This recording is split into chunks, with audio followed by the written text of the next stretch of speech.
Start with the Pledge of Allegiance.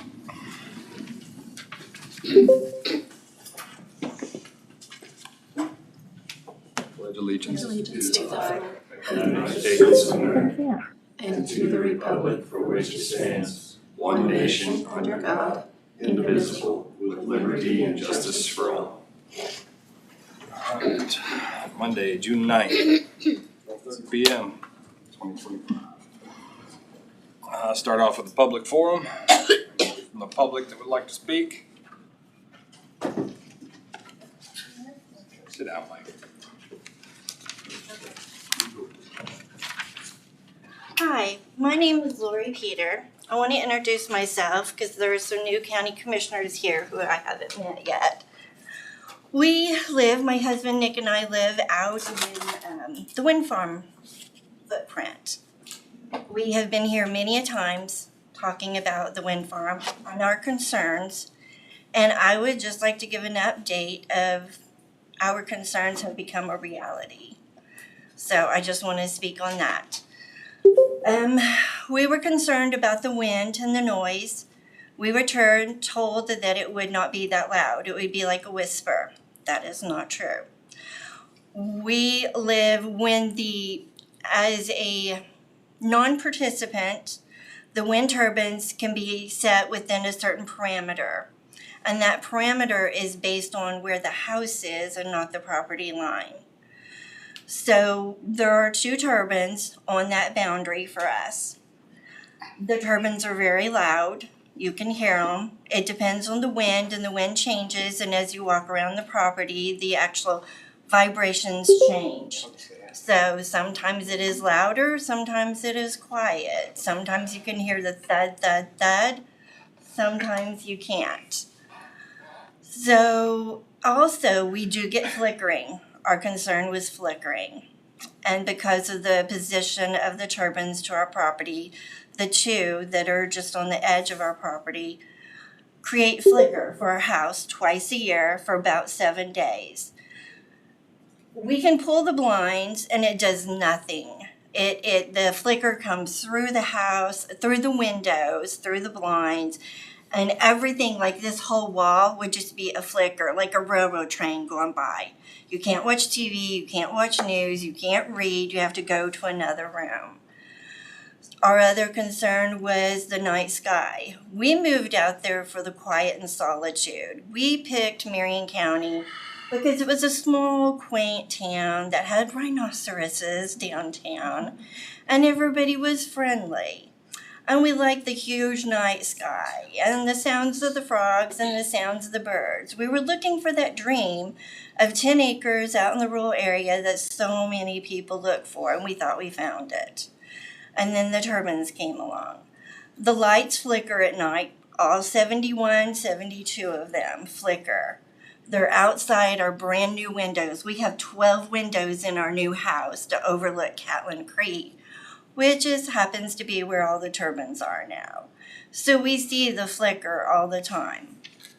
Our other concern was noise from the wheels grinding. We had heard that can be a problem. Yes, I can say yes, it is. It's horrendous. Can you imagine sitting out on your porch, hearing a squeaky wheel nonstop, extremely loud? That is what we deal with. Sometimes it's horrible. 3 minutes. Okay.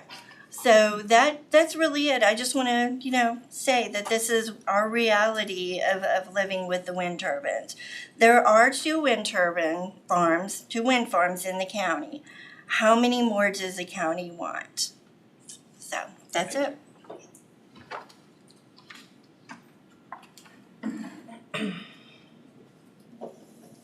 Anybody else? Any other public comment?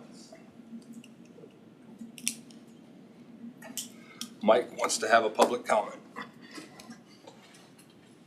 I'll just stand. State your name, Mike. Mike Beneke, 2876-280. The word that we come up with some of the county's issues, come up with the word mystified. Right now, one of the biggest issues is 270th east of 77 is the main rock road in that area. About a dozen of us use it daily. Hasn't been bladed in over 5 months. The snow that was on it this winter, I pushed it off both times, 3 days after the snowstorm, so. I think there's a new employee in the area. There's multiple miles of dirt road and hasn't been touched yet, so kind of wondering, mystified why he doesn't even know where his section is at this point. Thank you.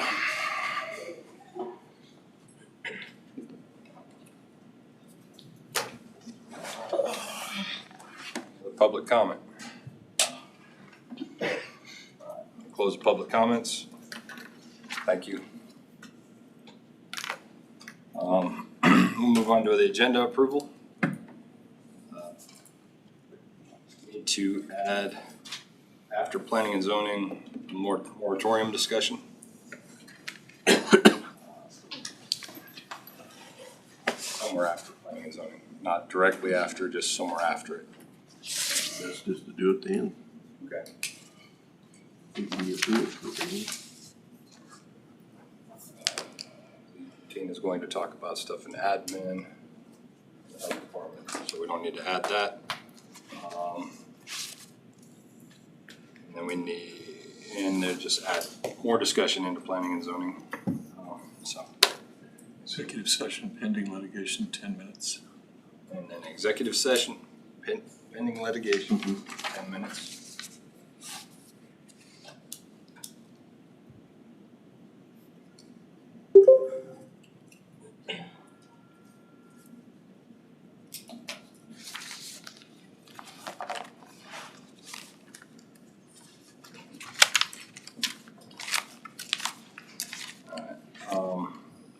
Anything else? Anybody else?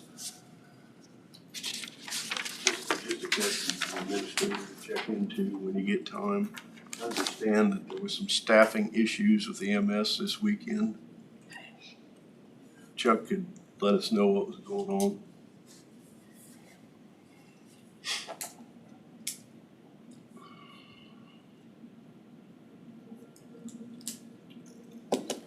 Alrighty. Motion to approve the, what do you call it, adjusted agenda? Motion. Okay, second? Second. All those in favor? Aye. 5-0. Agenda's approved. Moving forward, administrative. We have the minutes of June 2nd. Everybody had a chance to read the minutes? Any questions or corrections? If not, is there a motion to approve? So moved. Second. Second. Second by Mr. Crowfoot. All those in favor? Aye. 5-0.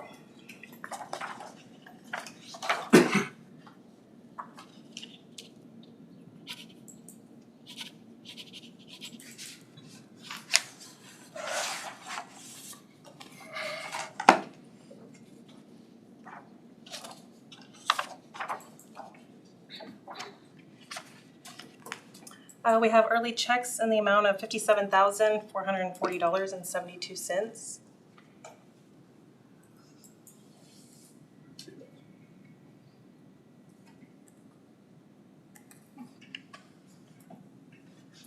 No conflicts, right?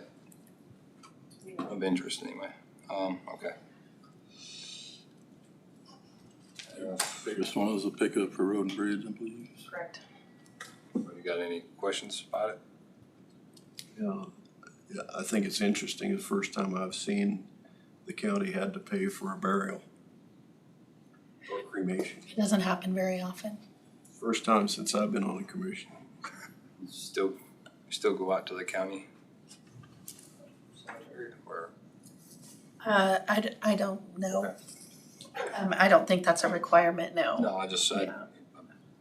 So I will say no. There's a few out there, so I just Right. wonder if that's how that happens. Alright. So, any other questions? If not, I'll move that we pay payday $57,440.72. Second. Second by Mr. Beneke. All those in favor? Aye. I don't think they said where that person was. I don't. I'm sure it's confidential or privileged. I just was wondering if that's how the people got to that cemetery. No, it's not as far as I know, there's not any active burials happening out there. There's this for later. Perfect. I need to come.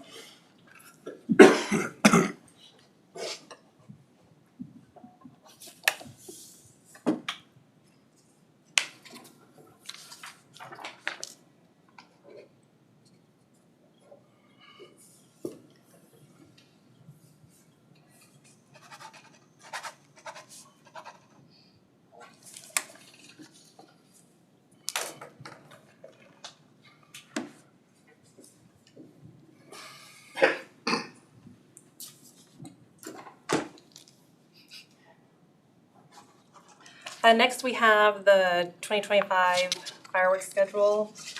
We did it the exact same way we did last year. You know, fireworks season begins June 27th and ends July 5th.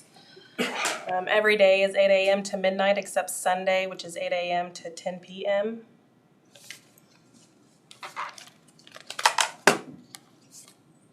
Is there any change? Cities have to follow this. The cities get to dictate within that. It's just in the county. Last year, we talked about not starting fireworks on Sunday until 12 o'clock noon. I would propose the same.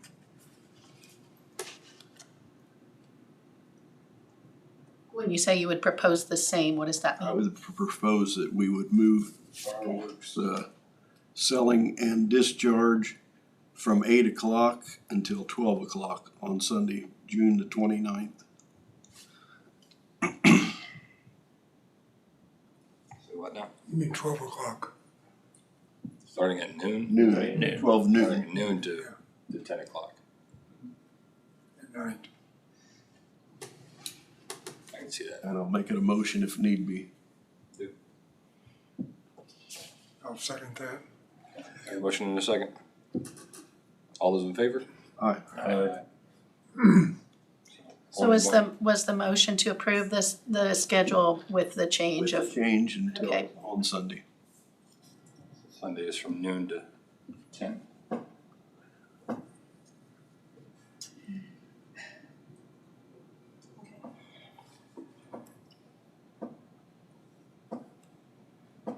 And that was for both selling and discharge. Correct. Just discharge.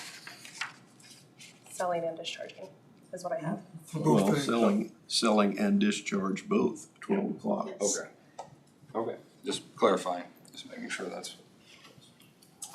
Make my wife happy. I wanted to let you know that the filing deadline was last Monday, June 2nd at noon. We did not have enough filings to trigger a primary, so we will not have a primary in August. So we won't have anything till November. That was just for City school. city school. Next, do you want me to do this? Or no? Okay. We have the disaster proclamation resolution 2025-12 declaring a state of local disaster emergency for Marion County. Get there. Fireworks, did we take into account the change in the state law? Retailers can, statewide, can sell from seasonal, June 20th to July the 7th. June 20th. Senate Bill 199, I don't know if it's reduced to. We can take Final change. that back up on extended dates. Can't you sell fireworks year round now? Yeah. And if you have a fixed location, if you're seasonal, you just have the stands anywhere in the county, June 20th to July 7th. And we don't have any fixed locations for rural art. But, well, no, seasonal also expanded from the 27th of June to June 20th.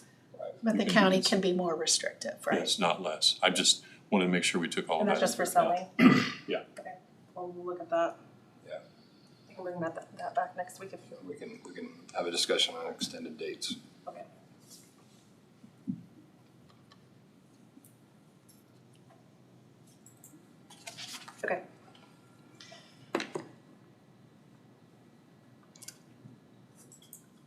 Is this resolution? Yeah, I'm trying to find it. The packet's all jumbled for some reason. It's more at the top.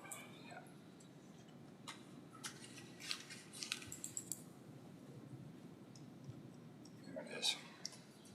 Yeah. I want to put eyes on it. Marcy had called me.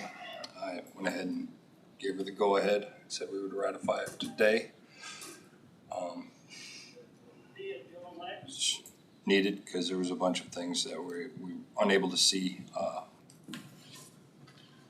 limbs and logs caught up in bridges and could have created some devastation underneath that we couldn't view at the time.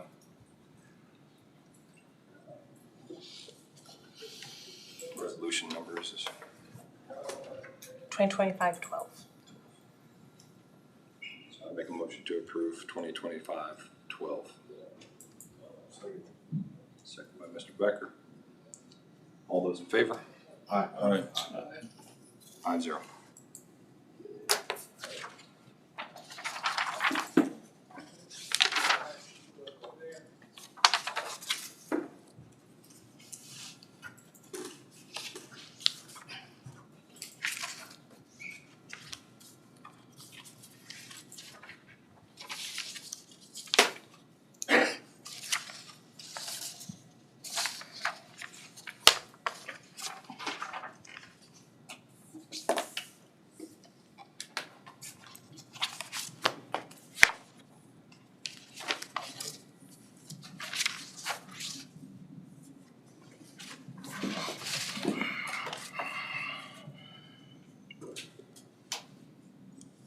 Do we have any report on any damage as far as roads or infrastructure yet? Haven't heard of anything yet. I mean, some minor stuff, but not anything major. I did talk to Steve a little bit this morning about how much material may be lost, and he said the issue is more a little bit with the saturation, that there are some areas where we've lost some materials in some lower areas, but overall it wasn't bad as far as material loss, so. But I know Marcy will be collecting those damage assessments. I had showed you guys the Florence Labor Day Committee had, was asking for a donation, and also the city of Ramona for the Independence Day celebration. We usually do the donation for each community just once. We have done the bent rims. Do you still want to do the Florence Left in Labor that Day? account for we used to give it out of the The transient guest? guest tax. Is there any money left to do Yes. this? Today, can I talk? So sorry. It comes out of there that been done in the past. Any motion? Make a motion to approve whatever we did last year. Take it out of the. We didn't do the Florence Labor Day one last year. And we haven't done it since 2022. I was just gonna say that the way that it was set up, the board gave permission for this to be handled administratively, you know, up to $1,000 per community without having to come to the board. The issue now is that we've already done the 1,000 for the event that just took place. In the past, the board did approve separately the bent rims. There has been an instance in the past where they approved that separately and still allowed the city of Florence to apply for the transient guest tax funds for their other event. So I guess what we need from you is whether this one can get special approval. The amount that we typically give is $1,000 out of the transient guest tax monies. I would make the motion that we donate $1,000 to Florence Labor Day for 2025. Second. All those in favor? Aye. 5-0. That's all I have. Make a motion that going forward, administratively, handle anything less than $1,000 until transient guest tax fund is exhausted. Second. Second by Kent. All those in favor? Aye. 5-0. That way it doesn't keep coming back to us. Well, it has to go for tourism or something along those lines. Right, there's a specific use that has to be. It's not like we can use it for something else. Pajama party. What? No pajama parties. As long as it brings Well, people to town. if it brings people to town, I guess. Celebration. Have a big event. That might be an interesting concept for the future. Might have to explore that. All right. Next thing.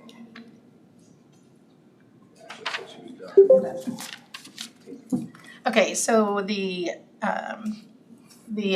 check that you all held for the health department, on the day that I was gone, I did send you the memo kind of outlining, kind of the process that we had for that and giving you an update on where we are with that building project right now. So that, we did have to rework the handicap accessible front door to work with our security and access controls.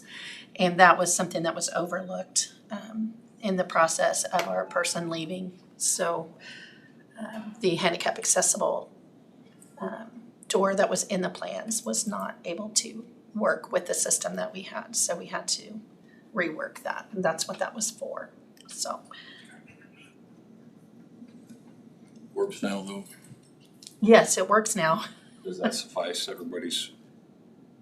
I don't know if you had any Concern other about the questions. I tried to give you a pretty detailed Yeah. explanation and update on that. If it needs to work and that's what it takes, gotta do I knew it was all based on inside personnel leaving. I just, Right. Is there any value to the used porch then? That we took out, I or not? don't know the answer to that, and I don't even know where they are actually. so. Is it okay to move forward with paying that check? Yeah, We're sending it, yeah. I do have an issue with the amount of money that we spent with that architect, and now we've got issues. We got drainage issues. We need an air conditioner and I mean, that's stuff that we paid a lot of money and we should have known about, and we didn't get our money's worth out of there. I don't know what type of complaint it needs to be, or whether they're willing to give us some credit and get up here and get this thing straightened out, or what. I don't know if the architect's even involved anymore. Not really. Not really. I mean, if we go back to him and have him, he would probably be willing to get involved in helping us wrap things up, but it has been kind of a difficult wrap up of the project. I think the architect should be involved in the AC, but the drainage is, I don't know if you believe on God or the engineer. Right. Unusual situation. Right, and the engineering firm has been out, they aren't charging anything to help us with the recommendation, but the actual work of doing the recommendation, we know that cost, it's being done, it should be within the building cost itself, so it's not costing us anything extra on the drainage piece for the lot. And that was the local engineer on that. Yeah. So they've been very responsive. Engineered it right to begin with, we wouldn't be spending another $3,000 either. Well, it's Yeah, a we're unique not, situation. we won't be Yeah. adding to the cost of the building with that. Yeah. If it was in Hillsborough, it wouldn't be an issue. Do we need to make a motion to approve that check to? Well, it was already Approved. signed, it was It approved. was just, so Approved to it hold was it. just asked to hold until further information. Right, so I think they, Okay. just saying that it's okay to release it is, Consensus in the room is to go ahead and release the check.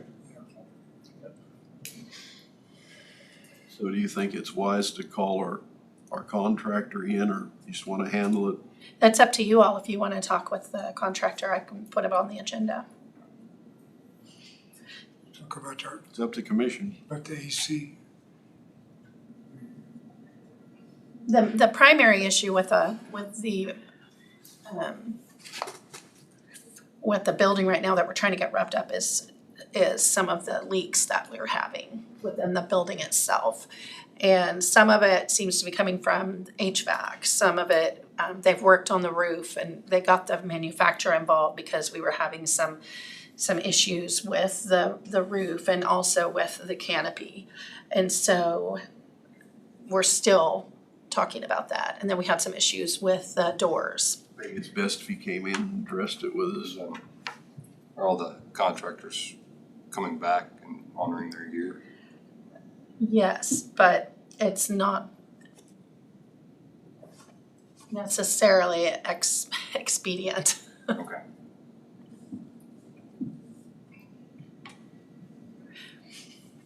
They've been, doing, what they can, but I think that it might not hurt for you all to get an update from them.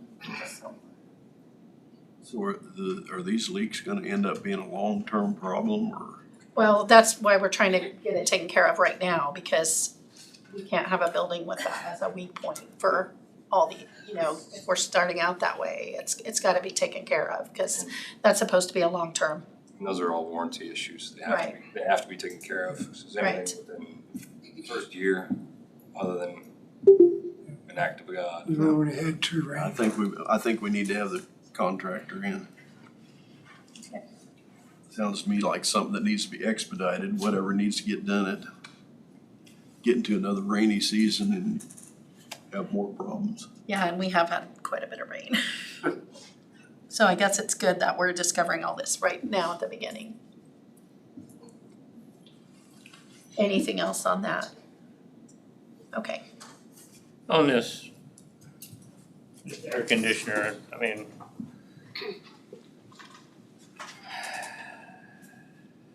$7,500.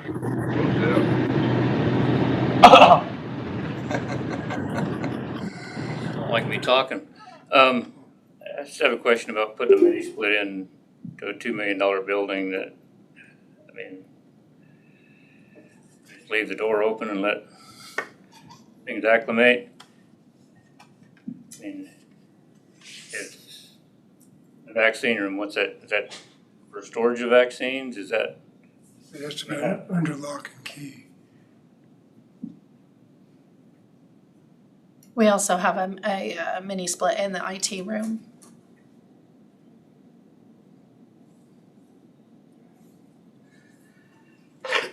Registers are tied to that split. Interior. I think, well, it's just an individual little unit. Maybe I'm not using the right No, words. I think you're right. There was you one. But it's just, got a condensing unit outside, and then you got the internal one, and there's just one for one. I believe so. Can they add a secondary? I don't know the answer to So the that. same condensing I know. unit? That may require a bigger condensing unit, I'm not sure. Need an AC man to look at it and tell us. Well, the AC people have been out, and this is the recommendation that they had. So Cody the contractor has had the HVAC people out. So, It just seems like the contractor should have known that the vaccine room has to be at what? Pretty low temperature, does it? it needs to just be at a, 70. so, Same with the IT room. right, because of the equipment that's in there. It's not because of the vaccine. The vaccine is stored in cold storage, but that equipment generates a lot of heat. And to protect the equipment, you need the room cooler. And it's, the temperature is elevated in that room quite a bit. And so, and part of it is that new vaccine refrigerator that we got is a lot hotter than the old one. And according to that manufacturer and even all the information they have on the unit, that's normal. But it was not anticipated. So we do have security on that room too, but it kind of doesn't make sense if we have to leave the door open to keep the temperature down. So.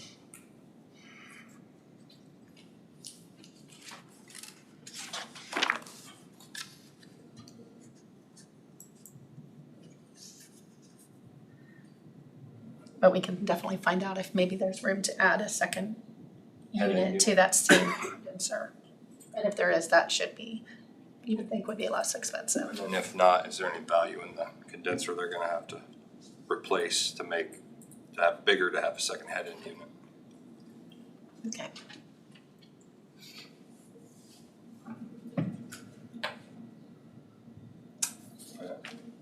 Anything else? I didn't mean to cut you off, Clark. That's okay. I just,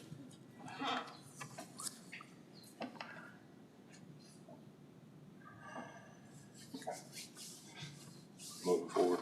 Okay. We'll get to have that scheduled on for next week. Anything else? Nope. Is that board reports? Those are all taken care of, I think. All right. All right, county appraiser.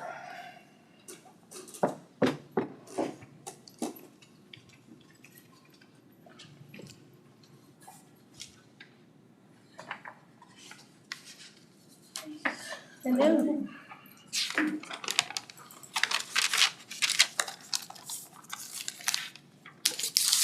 Anything we need to discuss in open session first? I don't think so. You had the appraiser's report and just their department update at this time, so unless you have questions about anything. You need to explain to the public about the 4-year contract. Yeah, I mean, it's, you explain now that why we have a contract negotiation. So the appraiser position is based on a 4-year contract, and that is State. that's put in place by the state of Kansas has that requirement. And so it's basically, it's one of the very few positions at the county level that does have a contract attached to it. And all appraisers in the state of Kansas are on the same cycle. So it's July 1st of this year is the start of the new cycle. And then for 4 years and ending on June 30th. So Very good. is that Yeah. adequate? Yeah. Okay. He just asked the public, was it informed? Yes, well, yeah, that's, All right, I move that we recess into executive session to discuss terms of an employment contract pursuant to KSA 75-4319B. Item number 3 for employer-employee negotiations with the board, Nikki, Tina, Brad, for minutes you think this is gonna take? 15? 20? you can always go back in. You can't take any action if you come out early, so. We'll go 10 minutes. Everybody, I wouldn't go, I think 15. 15 at least, yeah. until 1:18 with open session to resume back in commission chambers following the closed session. Second. Got a second? All those in favor? Aye. Aye. 5-0.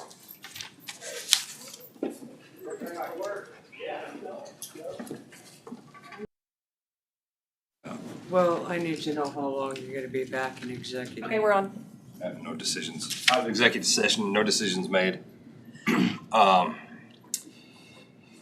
I move that we recess into executive session to discuss terms of an employment contract pursuant to KSA 75-4319B. Item number 3 for employer-employee negotiations with the board, Nikki, Tina, Brad, for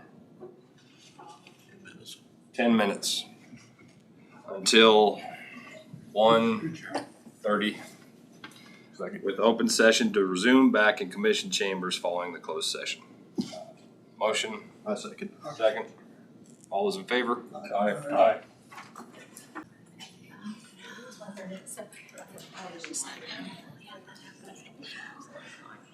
Alright, out of executive session, no decisions made. Moving on.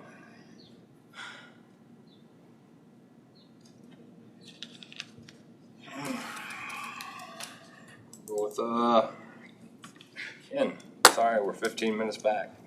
No worries, no worries. Take care. Good afternoon. Good afternoon. Good to see you again. You as well.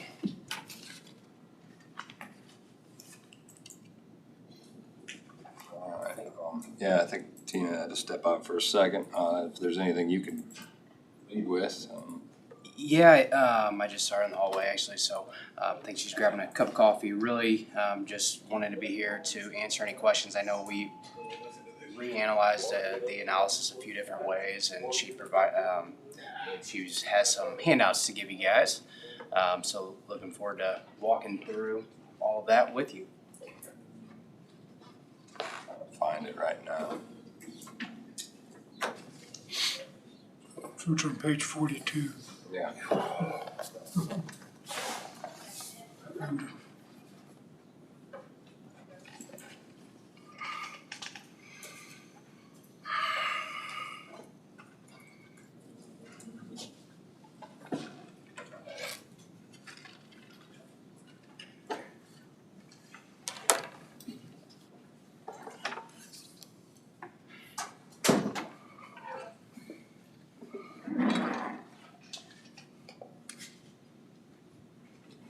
So I did not print anything, but I did send you information in your packet. Does anybody need anything different?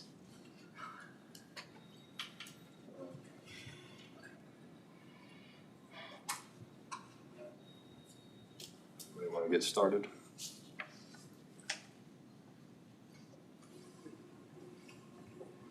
It's one of the ones I did not open.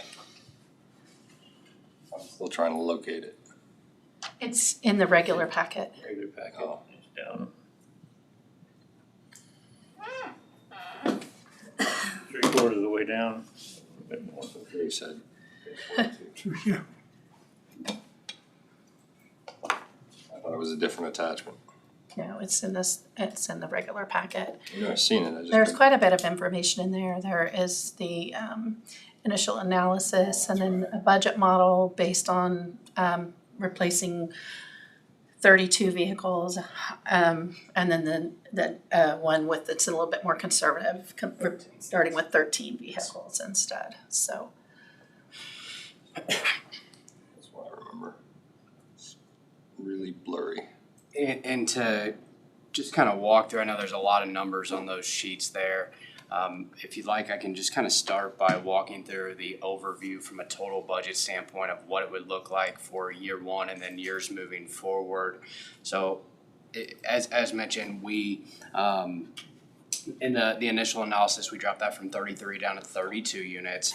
We took out the aging unit. The equity that's in those 32 vehicles is conservatively $310,000. So we would sell those vehicles on your behalf and write you a check for that equity. We recommend you put it into that equipment reserve fund, but that's your equity no matter what. So the $310,000 from the 32 units. The lease expense for the 32 units is $311,000, but that doesn't start until after the vehicles deliver. So for this budget year, you would see very minimal lease expense whatsoever. But once those vehicles do deliver, there's an estimated aftermarket equipment of $118,000 that we would bill out up front. And then moving forward, you would just have that $311,000 of lease payment. Now, at 3 years, 4 years, 5 years, as we start to sell those vehicles off, we will sell the lease vehicles, and it's an equity lease as mentioned before, so that equity will be returned to you once those vehicles are sold. And that's where my team is coming out on a frequent basis and analyzing when's the right time to get out of these vehicles and working with the team from a preparation standpoint. So this is just kind of a starting point, but that's the numbers from a moving forward standpoint with the 32 vehicles. With the 13 units, that equity drops to $111,000, the lease cost drops to $130,000, and then the aftermarket equipment drops to $45,000. So from a net, you're basically looking at $64,000 a year for the first year for the 13 vehicles, or 120,000 for the 32. So I know that's a ton of numbers there. We just wanted to kind of lay out a couple different alternative options to try to not simplify it, but give a few different structures. Also, just to put that in perspective, with the budget, proposals that you heard on the second, just the sheriff's department to replace 4 vehicles, which they're requesting next year, that's $60,000 basically for each vehicle. You're looking at $240,000 budget impact for 4 vehicles, where this model is definitely able to be handled within what we're budgeting for vehicles. In fact, it would probably be a positive budget impact based on that.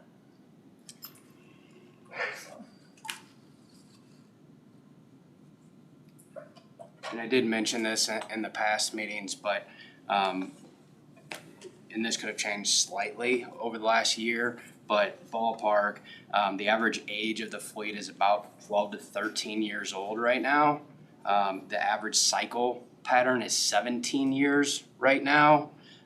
You had 24 vehicles that were over 10 years of age, 12 that were over 20 years of age.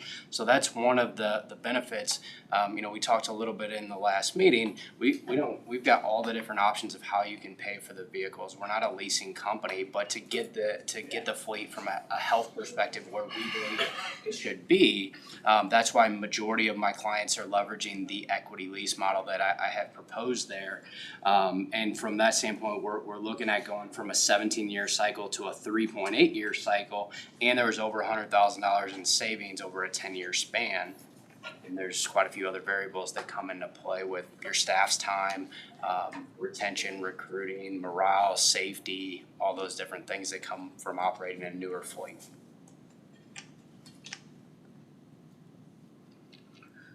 What does this model do to our insurance costs? Have you looked at that? Going from insuring 10, 16-year-old vehicles to insuring brand new vehicles. We're basically in a pool for insurance. So I have not calculated the cost or asked for the cost of that. The other piece with the insurance component is that through the safety aspects that come with the newer vehicles, it's extremely minimal is what we see on average. There's typically, if you go from no vehicles on full coverage to a full coverage fleet, there's typically an increase, but given the safety factors, it's very minimal in most scenarios. I do this every single day and I've seen that the insurance question always comes up, but it's typically extremely minimal. Mine's not minimal when I go from a vehicle to a new vehicle. Correct, and insurance has certainly gone up year after year significantly. I just sat in another commissioner meeting last week where they were speaking to that, and it's gone up pretty consistently, but just given like for like with what we're talking about from going from liability only to a full coverage structure, given you're a fleet of vehicles and the risk is fairly minimal, we see a very minimal increase. I guess the point, you've got your references of current partners, you've got 2 counties and 14 cities. Sure. And there it would be such a difference between any city fleet as opposed to our county fleets. Yeah, most definitely, and we do a tremendous amount of partnerships with counties. I partner with Pawnee County, Ellis County, Cherokee County, Crawford County, Geary County, Johnson County, Ellis, I already mentioned Ellis, I got Jackson on the Missouri side, so just a few, Shawnee County, just a few off the top of my head there, but we have a substantial footprint. I may have mentioned this in the past, but from a historical perspective, we got really heavy into the government space about 10 years ago. I started with Enterprise just around that same time, and the reason we got so into the government space at that point was because we started doing emergency response vehicles, and transparently the cities and the school districts are a little bit easier because there's a centralized decision maker with most of those. So a lot of the partnerships started with school districts and cities and kind of took it that route, and then it's expanded into the county space. So I would say a good portion of my business that I'm partnering with right now in the state of Kansas is with counties. And we started with a few of the larger entities with the Shawnee counties, the Johnson counties and such, but it's growing pretty exponentially in the county space. Johnson County isn't Marion County. Of course, but I think to that point, the beautiful thing about the government space is that the program works for entities that have 20 vehicles and it works for entities that have 1,000 vehicles, because at the end of the day, you all have the exact same buying power, and you do a very similar model across the board from an operational perspective, whether it's a county or a city, and the types of vehicles you're running and operationally the job at hand. So I would say our Sourcewell agreement that we have from a pricing perspective, it makes you guys equivalent to a 20-car fleet as well as a 1,000-car fleet. So that's one of the benefits in the government space, is it is standardized given you're a government entity. Yes, sir. So do the department heads get a choice of vehicles, Yeah, specs? most definitely. So we actually built this model with the department heads. So we spent I spent multiple hours with each of the department heads. Well, at least an hour with these. I had one said you're gonna take Yes, sir. four-wheel drive back to two-wheel drive. Yep. On the strat. Wouldn't work. Absolutely. So on the strategy sheet, we built that with all of them. So we certainly will make recommendations, but they are in full control, not only now, but forever through the program. They have. Like the pickups, your four-door, three-door, and two-door. Yeah, so he had those discussions with the departments, so like, in Road and Bridge, for example, there are some that we're utilizing now that we have a different vehicle than what we really need, because that's what was available at the time. 4 cylinders, 6 cylinders. Absolutely. And that's what we see a lot of times with all of our government agencies, is given the budget constraints and whatnot, they get hand-me-downs and vehicles get passed down. And that's another benefit, is that we're able to right type and right size some of these vehicles.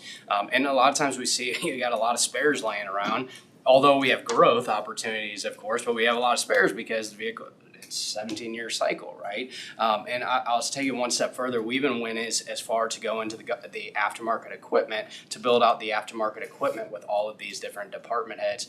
I mean, we went through and we did everything from aging to weed, appraiser, park, road, planning, ambulance, sheriff. I went one by one.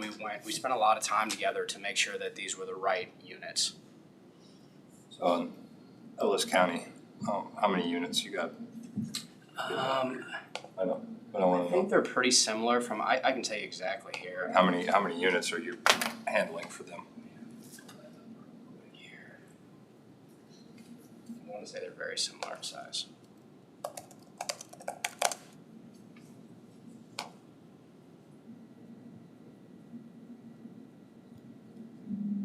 So they have 67 vehicles and 60 vehicles with us. And they have 19 to 20 vehicles year to date that they've ordered. So pretty similar from a size standpoint. Just going off of, Ellis County is about twice the size, population-wise. So how's the recalls handled? Every one of those, we know good and well, every one of those vehicles we knew, every one of them's gonna get recalled multiple times. Yeah, and that's Do we where. have to do we have to handle it with the dealer? So I think there's a couple different pieces that, yes, to answer your question, any vehicle that has a recall, you have to physically take that vehicle there. We will notify you and we will do the recall management, but that would be the same for if you go out and buy a vehicle today, you still. Well, I know that, but we all know that anybody that's bought a new vehicle in the last couple of years, everybody complains about the number of times they gotta take the day off and go take it to the dealer. Yeah, that's a great point, and I do think that, I think that every entity that I partner with certainly has spare vehicles for that situation, for whether it's a 20-year-old vehicle breaking down or it's a 1-year-old vehicle that has a recall. But you're also taking employees away from their job too. Yeah, but that's why we have to have a spare so that we can utilize, and we also have rental vehicles that we can come in. We have a truck rental company, we have a business rental company, we have rental cars, so if there's ever a need, we can supplement with that to keep those folks rolling, certainly. But, at the end of the day, there's gonna be things, this industry is pretty wild, right? There's always things that are gonna happen, and one of the things that we've seen with a lot of our counties is they try to diversify the fleet a little bit, being that we have every make and every model, that instead of just doing one single vehicle, there's benefits to both, right? There's certainly benefits to standardizing the fleet, so I'm kind of speaking out of both sides there. But from that perspective, we can do a different vehicle for a different manufacturer for every vehicle. So that's where we work with you from a customization standpoint. And to that point, if that's truly the biggest concern, which I would say a bigger concern would be the old vehicles breaking down more frequently than the recalls. But we can diversify and implement this at different stages instead of doing such an aggressive approach. And that's why we kind of put together both options for you to allow and show some of that flexibility. And maybe it's 13 vehicles over the next 3 years instead of 30 right up front, whatever that looks like. Again, I think the biggest piece of our program and what I really want you guys to understand is that we truly believe in the relationship and the partnership. My team is here as soon as this goes live. My team will be here 4 times a year at minimum. We have our meetings designed around your budget year. We're working with all the staff independently to make sure that they are getting the right vehicles. We're doing what's best financially of selling those vehicles. We're working with your leadership team. So that's truly what we bring. The recalls are going to happen. The breakdowns are going to happen. Delivery delays. There's tariffs this year. There was COVID a few years ago. There's always going to be things that occur, right? But what we want to bring to the table is a true partnership and a relationship. And I assure you that if we have that level of partnership, this will grow organically, and we will be able to come back in a few years and show financial value that we've brought to the entity.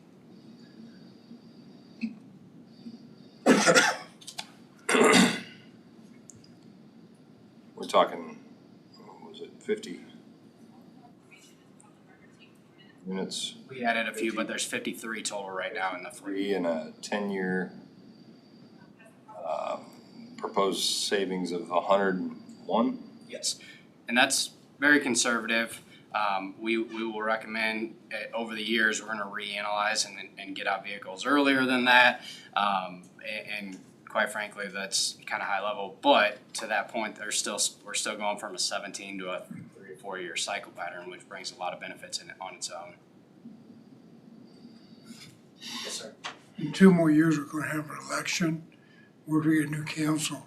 Can they get out of the contract? Yes, sir. So we have every way that you can imagine to pay for the vehicles, as I mentioned before. Good question. Well, That's a really good question. It's a great question, and it often comes up. I think last week I was in 2 or 3 commissioner meetings, but comes up almost every single time. And you know, I always explain it as there's a tremendous amount of flexibility. And as what I mentioned earlier was, we're not a leasing company, we're a fleet management company. So however the next board, next decision makers, whatever it be, people change.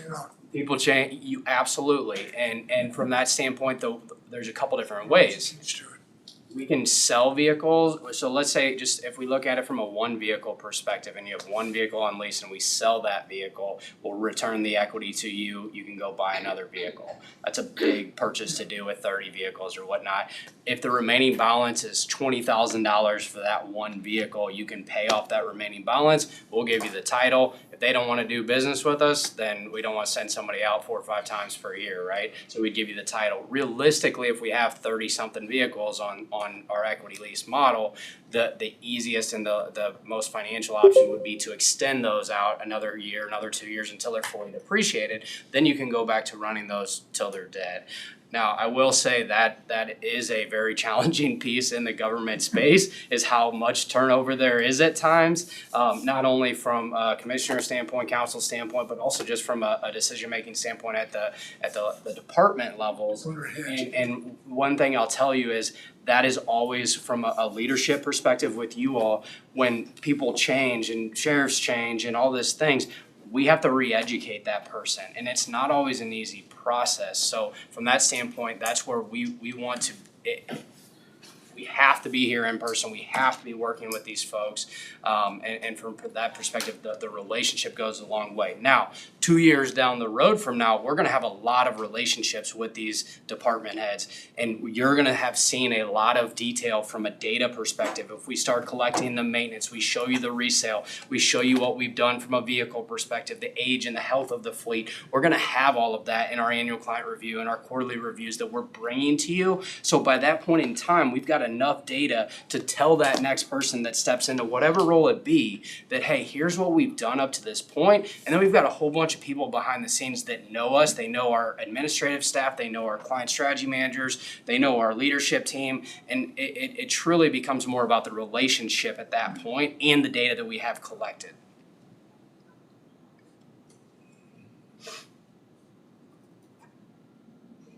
I guess my comment will be that the majority of the department heads that I visited with on this matter are comfortable with the way it is. The way what it is. Where we're doing it now? And not go to this. Oh, okay.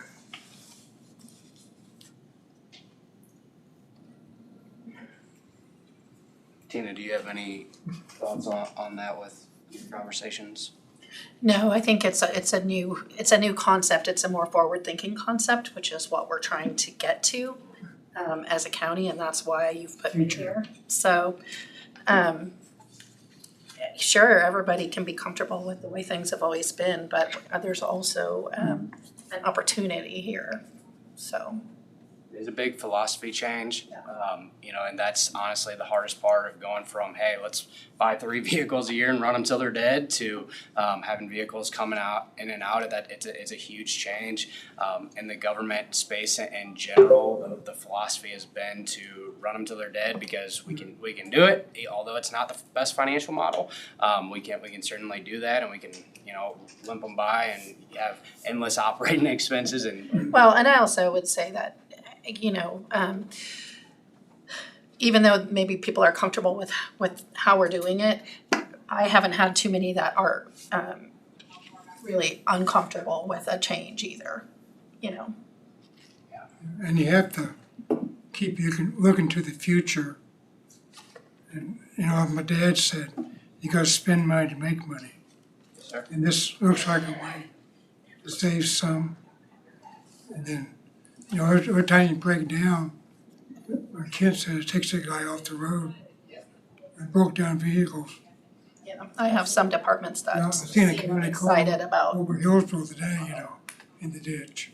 and Somebody had one last piece, and not to elaborate too long on that, but what I'm very heavy in the government space, and we start with the financial and the decision makers. In most scenarios, we've operationally built this out with the staff. But what I find is that if it fits financially and it's a good financial model, and this is where from a leadership standpoint, this is where they want to go. Operationally, as soon as they feel the new vehicles coming in and they have better tools for the job and they understand the customization and they have better resources, the staff will love this from an operational perspective. So that's quite transparently why I start with the leadership team, the decision makers, you all from a commission. Operationally, it works 100% of the time. We're getting better tools, we're getting better resources. So that's the last comment I have on that. But So, keeping the budget, I mean, this is where my brain goes. If this is going to keep us from having to raise the mill, how likely is this component? This is So it's either keeping us flat or I don't know that this would necessarily be there are in the many vehicle factors that impact that. But in the vehicle realm, I feel like this could keep us more steady to where we're not having to raise each year in a department to save, where we can budget the same amount each year instead of budgeting more each year in each department to save, where we can budget the same amount, put it into this equipment fund, to where it could become more self-sufficient, especially when we're selling vehicles and the money's going back there.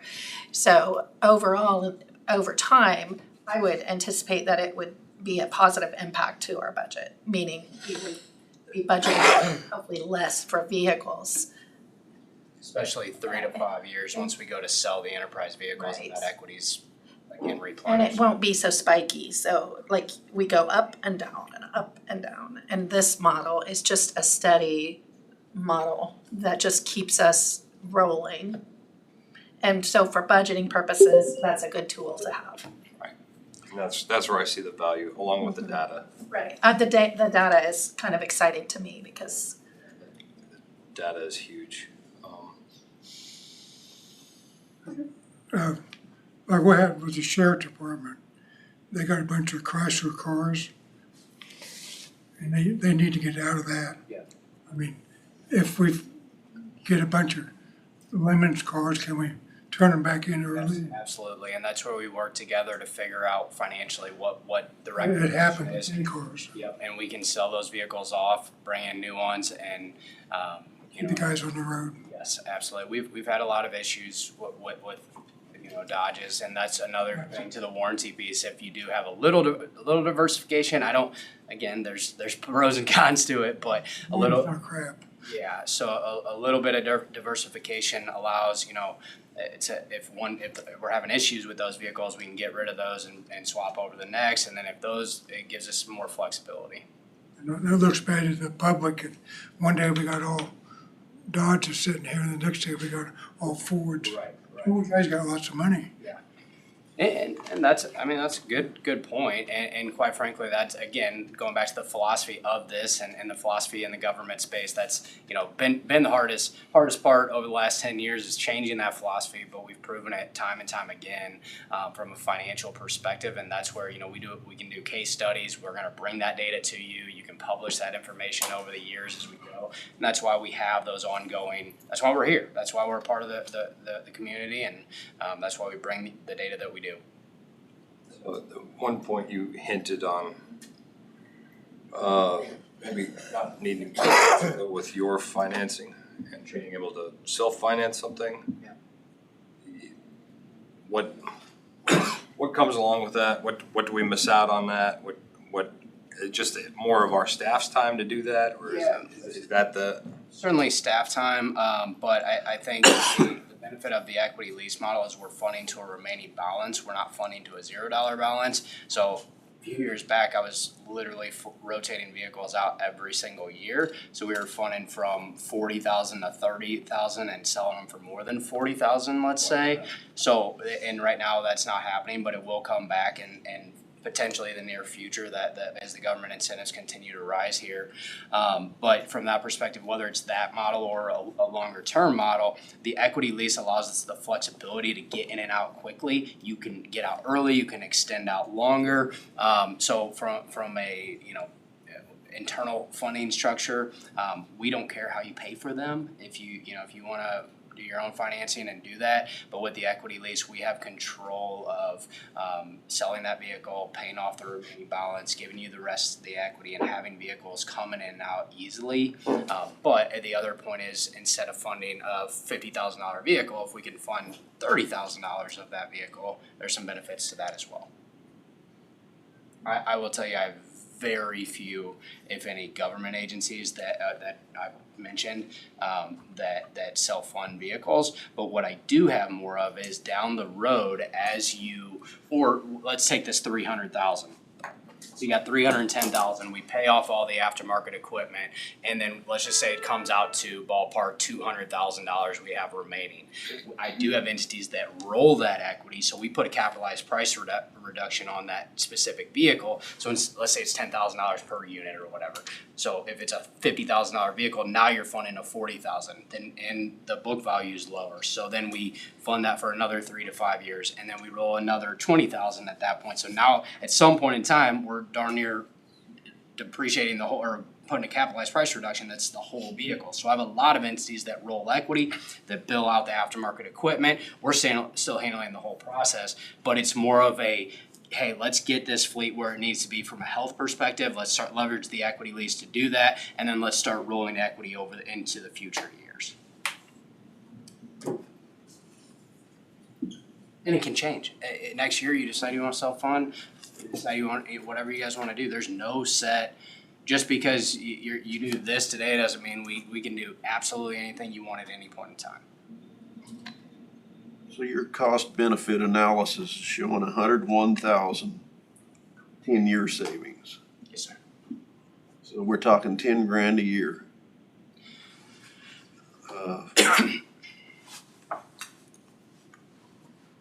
Based on us going down the street and just doing a lease purchase with a local bank, we're gonna save more than that.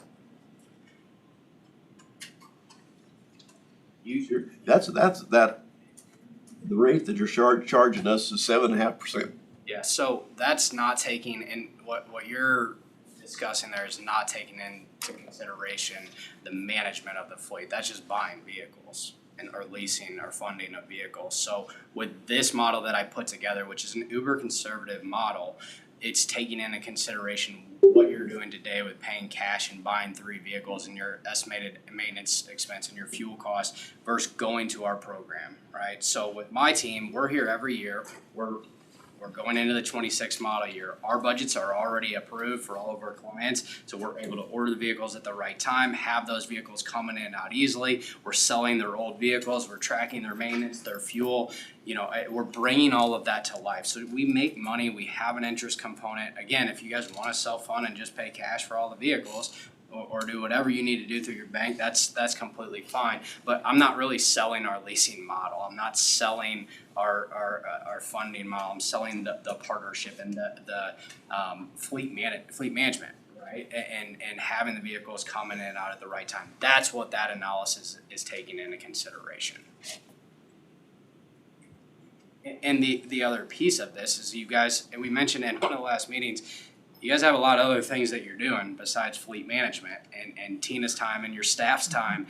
And you know, I passed a truck today that it did not look safe to get in. It looked over 20 years of age. There's a lot of things that go into getting this fleet where it needs to be, and that's where we bring a professional level to the table for you, and we can help you get this fleet in a healthy position. Whether it's 13 vehicles today or 32 vehicles today, we can get this where it needs to be, and then work together and figure out, okay, from a funding standpoint, what do we need to do every year? Because it's not just today, it's every single year this is changing. Every single year the market changes. Every single year the incentives change. The vehicles changes. The maintenance costs change. There's a lot that goes into it. It's not the old days of just buy a vehicle and run until it's dead, and it pretty consistent from a 3% price increase. There's a lot of change that's in the vehicle industry these days, and it's not slowing down, right? And that's what we bring to the table is the knowledge and the industry expert, and taking some of this off of your staff's time. Like Tina's not a fleet manager, right? You know, she has a lot of other things that she does, and she's done an amazing job, and I've had amazing conversations with her over the last year. But from that perspective, this isn't our core responsibility, and that's what we bring to the table is people and tools, resources, and knowledge for you guys to operate this at an expert level.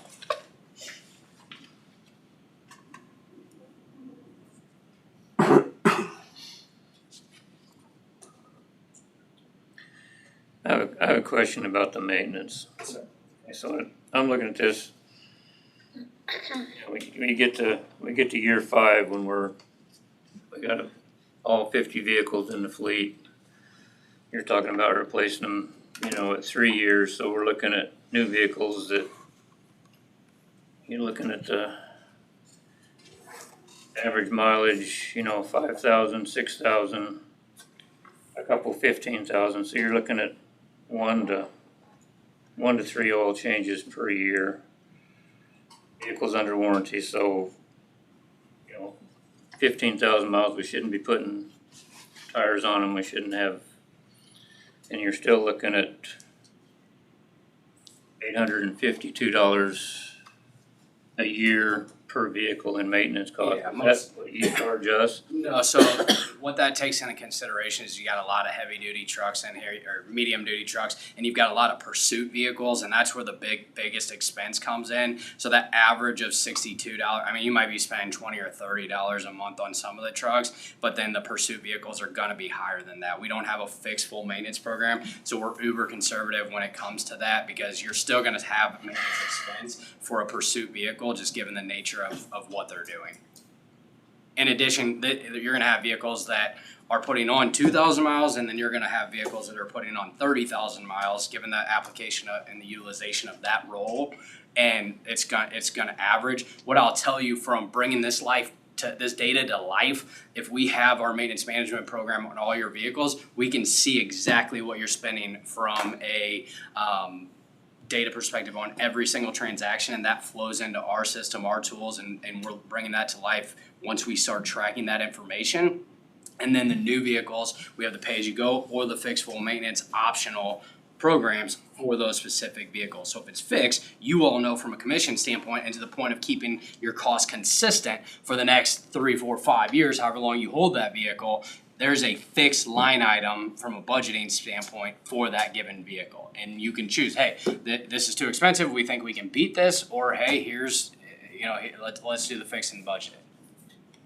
A lot of our clients that did this 5 years ago have made out like a bandit on maintenance, because and maintenance has gone up 20% on average year over year over the last 5 years. So there's a lot of different ways to look at it. These numbers are proof of concept in the fleet analysis model, but I'm very confident in these numbers and very confident they're conservative.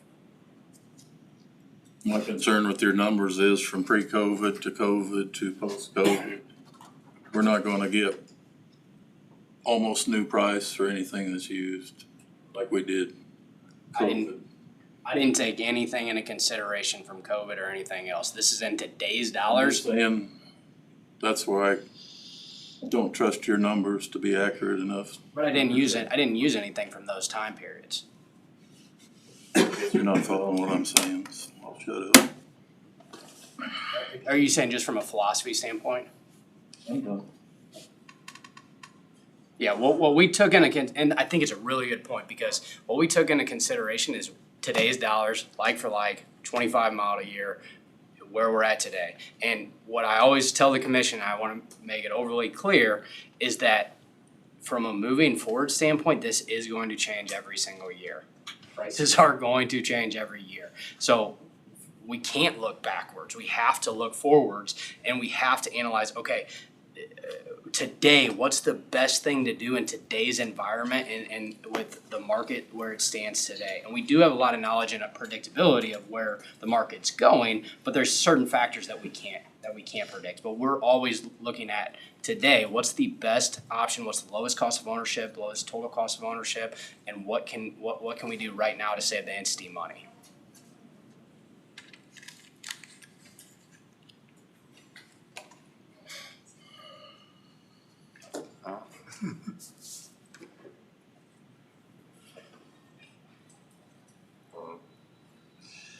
Are you looking for the order of the day? I think that, we've been here 4 meetings now. We've taken a lot of your time, and I respect and appreciate all of that time.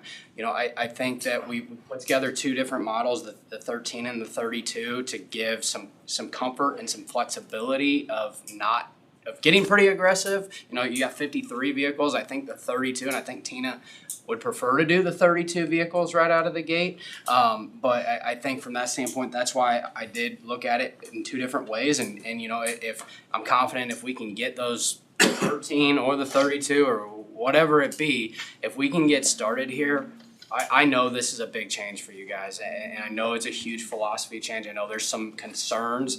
I would love the opportunity to implement my team, introduce your admin person, introduce your client strategy manager, and get in work at whatever level you all approve, and allow us to enter into that agreement. If you give us that opportunity, I'm confident this partnership will grow organically over the years, and I'm very confident we can bring a lot of financial and operational value to the table here.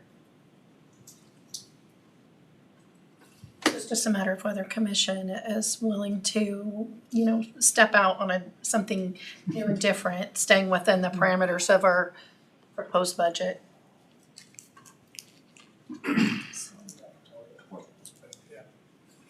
We started off with 53, we're down 32 or 13. That's just the year. Those are just, yeah. That's just out of the gate, how many orders we were recommending. 32 was what we built in that first model, and then the 53 number is the total amount of When you get vehicles. Yes, correct, yep. Next year will be some more. And Absolutely, and that's where if we start with 13 and we do 13 every year, we'll get there in 5 years. We start with 32, that's a more aggressive approach. So that's where we just wanted to offer some flexibility, given that there is some hesitation here. If we can start with 13, the team can feel the value, feel the program, see some of the vehicles coming in and out. We'll come back next year and the following year and the following year. You can get rid of those 13 vehicles in a year from now and don't have to partner with us at that point. But this gives you the feel, allows you to feel the maintenance, allows you to feel the resale, the acquisition, the upfitting process, all of those different pieces. And whatever the quantity that you choose, that's not as important as the feeling the program. On the 13, the sheriff's gonna get half of them. Just. Yeah. So well, we've got four Either go for next year already. yeah, I said, And that's gonna be the case either way, right? Sheriff's gonna get, if we only do 4, then you sheriff. do the 31 if you're gonna do it. Make it work right. I'm sorry, I didn't hear We should you. do the 30 units and It really doesn't matter. make it work better. I mean, see if it's gonna work or not. I'm excited about the idea because I always have that's just the way my brain works, but Really hard to. it's gotta be comfortable for you all.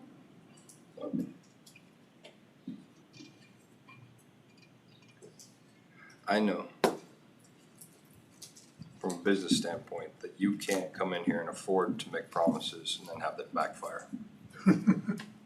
Or you're working nationally and you're not employed just Kansas, because it'll sneak up on you and it'll hunt you down. I cover the whole state of Kansas and about half Missouri, and we have a massive footprint, Because you have to have repeat business or you fail. absolutely. And that's what our government book is backed on.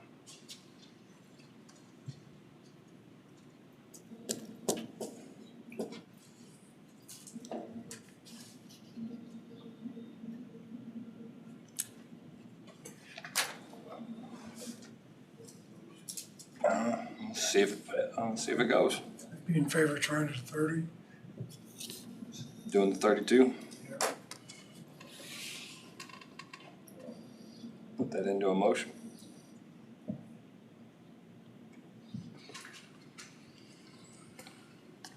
I would like to accept the fleet management's proposal for, it's not rental, it's just fleet management, Enterprise. enterprise. Enter into an agreement with Enterprise FM Trust. and Enterprise FM Trust. Yes, sir. 32 vehicles to start the program.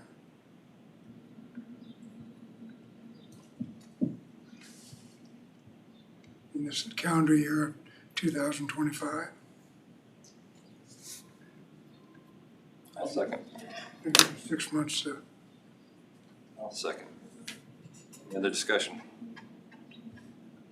All those in favor? Aye. All those opposed? Aye. Aye. Aye. Motion fails. Thank you, gentlemen. I'm gonna try 13. I don't know, I'm not reading the room, so I can't. Yeah, it would be good just to at least have, if it's not something that you are interested in at all, we need to know so we can move on, cause, we put a lot of time, Yeah. so.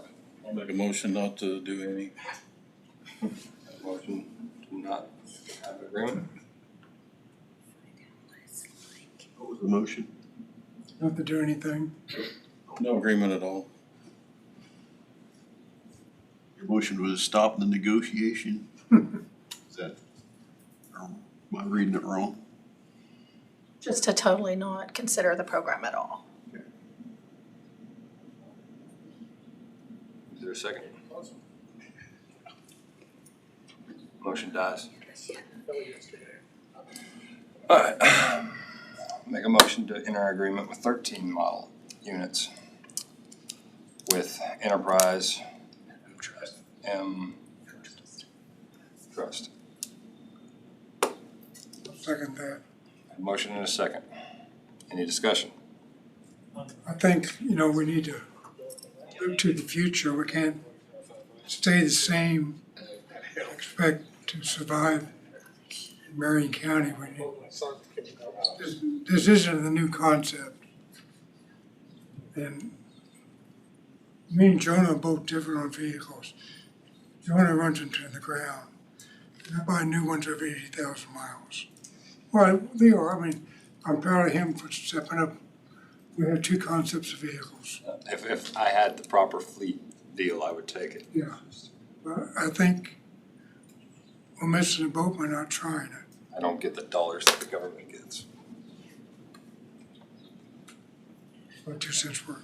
I would be in support of the 13 vehicle, as long as we focus on the sheriff's department so that we make sure that. We have to. That's gonna be the biggest He's hit to gotta the have it. budget, so we have to. Right. But I would support a trial run of 13 vehicles, focusing on the sheriff's department. And see where it goes. I could support that as a way to start at it, and look and see which direction what we're gonna go, whether this is gonna be successful or not. I know what Mike said. On down here on the end. All those in favor? Aye. Aye. All those opposed? Aye. 4 in favor, 1 opposed. Okay. Thank you so much for your time, gentlemen. Thanks for your time. Hopefully we can show positive results and make some believers. And like I said, you can't stay in business if you don't produce results. So That's our goal. We'll work with the team and just appreciate everyone. Thanks, Tina. Thank you. Because we still have time. We live.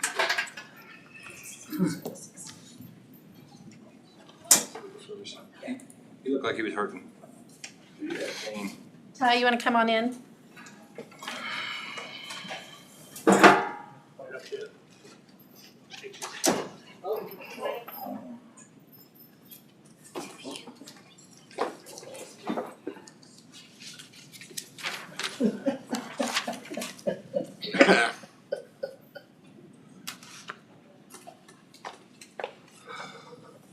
Why are you hurting yourself, Ty? I am hurting myself. I'm gonna sit here. Yeah. That's okay. I fell last night and really tore up my knees trying to get back up. It is No. I'm good.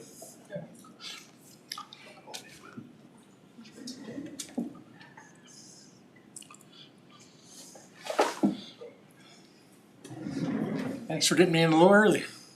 We got you in a little late. That's his humor when his knees hurt. Well, somebody told me to come in at 3:30 and they get me in then. Oh, So well, we had you on the agenda at 1:45. It just some things took a little longer. okay.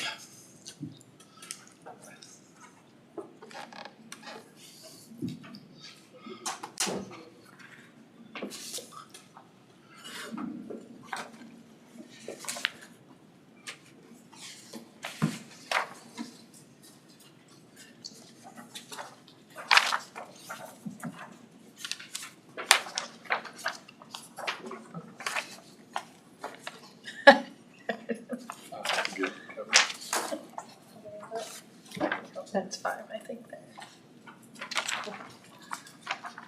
Where you going? I believe so. Okay. Well, I'm Ty Wheeler, Kansas Legal Services. I started off every year when I do this stuff. We are a private, not-for-profit law firm. We are under the rules of everybody else up and down the street as far as law firms, except for we're not in it to make enough money. And lately, we've been having trouble doing that.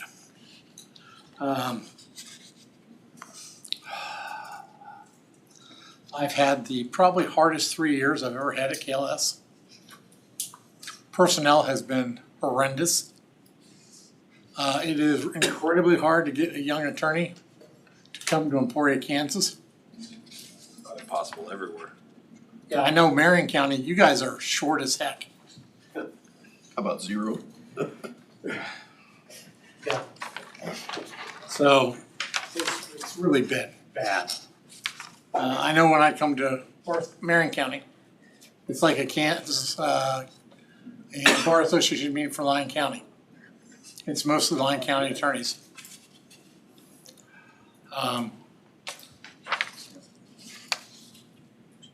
The last year has been very difficult for us. I've had a job app out for 3 years. I've had 2 qualified people apply. One called me the day after I offered a job and said, found out I was pregnant yesterday. I'm gonna be a stay-at-home mom. Thank you. Another one told me he's taking a job in our Wichita office, making $5,000 less a year than he would make in Emporia, which makes no sense to me. But it is what it is. If you're not in Kansas City, Douglas County, Topeka, Sedgwick County, you can't hardly find an attorney. We got lucky last year that Brian Henderson filled in for a year. He's now the Chase County attorney, but we were still short. Now I've got 3 attorneys, Nick Velo and David Suarez. Nice thing about David is he's only been there 2 months, but he's fluent in Spanish, which makes him invaluable. We now have a Spanish-speaking support staff, so we're doing pretty good right now. I'd like to see us get up to 4 attorneys, but I don't think we're gonna get that anytime soon. Because if I got up to 4 attorneys, I could start doing things again in Marion County. I was taking Marion County court-appointed cases for a long time. And at the end of the year last year in like October, I told Judge Robson that I couldn't take them anymore. I was just having too much time working out my schedule and getting over here when I needed to be. So we turned that down. We had a Burlington City Court contract we turned down, Emporia Municipal Court, Council Grove Municipal Court, and we did that just because we were so short-staffed. Hopefully I can convince my boss that we can get back up to 4 attorneys and reinstate those things. Morris County last year, we did pretty much the same numbers outside the public defender cases. They were down to 24 at the end of the year. But we closed out 13 civil cases, 1 disability case, 1 divorce, 5 divorce cases, 1 guardianship, 6 protection cases, and we've got 5 current open cases. I'm pretty excited that the numbers stayed the same, even with our staffing issues. What we do as well as anybody. If somebody needs a protection order, we're probably the best person in town to go to for that. If they come in and they want a protection order, and I get the protection order and then find out they got a $1 million estate, I'm referring them to a private attorney for the divorce. I can't handle that. I had a lady come in and we're looking at it. She's got close to $5 million in real estate. Now, it's all in her husband's name, but got Deb Huth to take it and go after him for attorney's fees that way. So usually it works the other way. I get phone calls from attorneys up and down the street who say, Ty, I got this poor lady in here, she needs a divorce.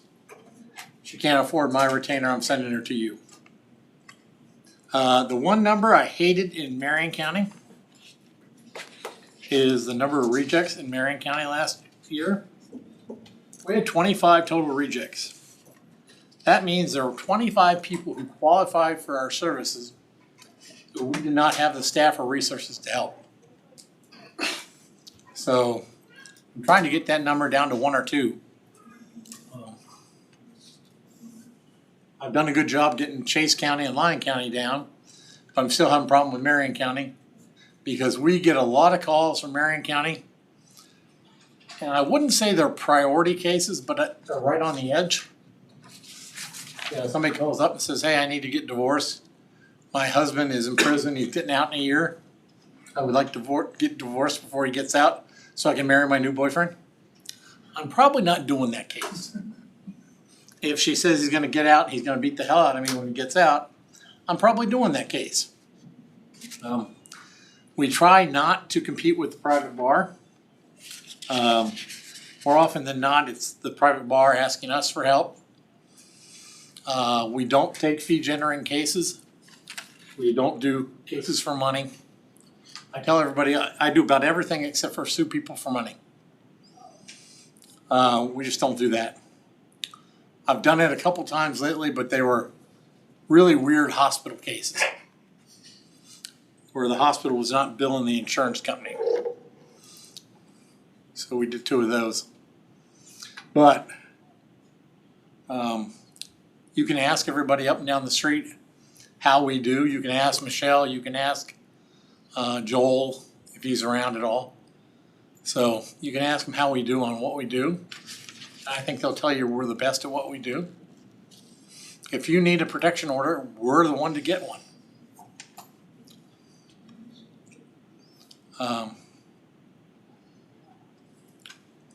We try to help those who can't access the justice system in any other way.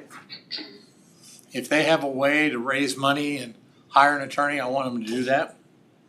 I don't want my office spending resources on somebody who has capacity to hire an attorney. So that's sort of my spiel. You guys have questions?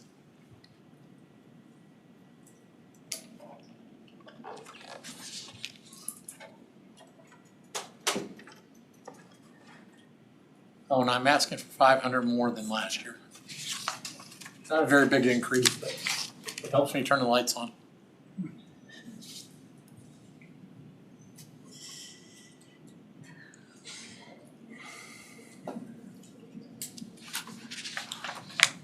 Well, I appreciate your time. Thank you, Ty. Thank you.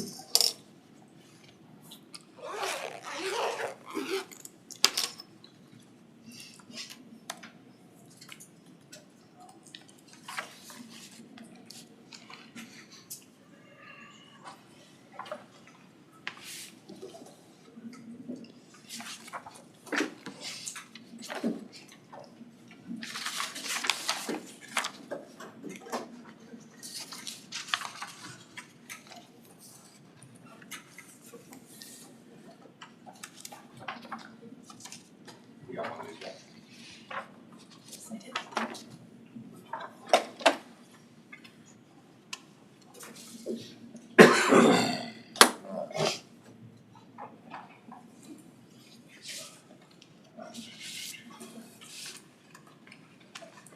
I told Tina that we were running behind, so I'm better when we get here.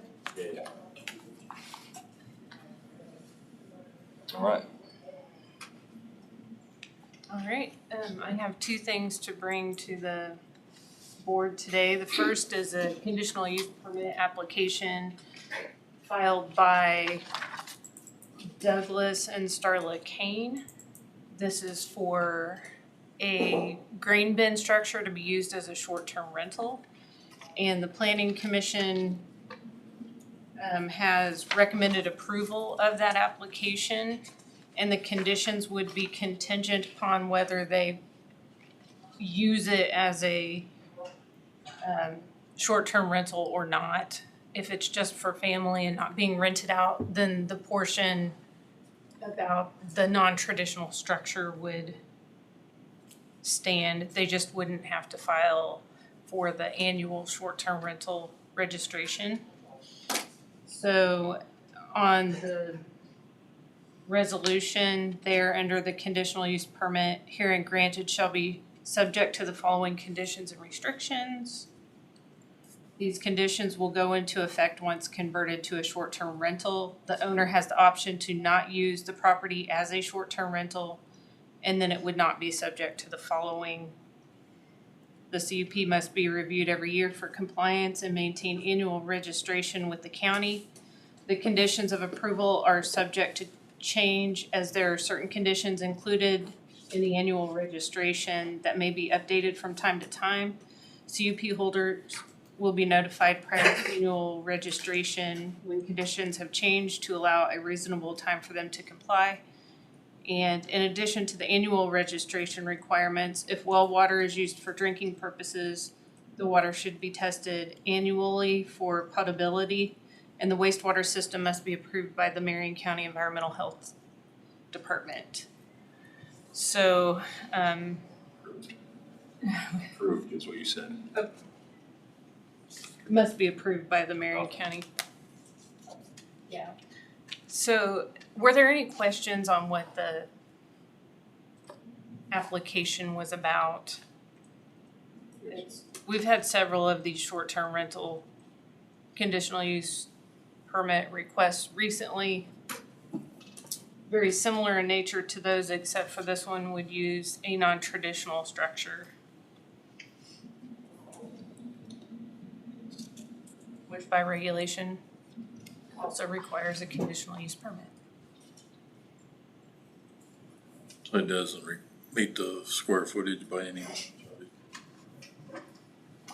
No, since the structure was originally intended to be a grain bin under our definitions and regulations, converting it to a residence would be considered a non-traditional structure. And they had, in your packet, there was a picture of what they would, Concept. yeah, kind of a concept idea of what they would like for that structure to look like when they're finished.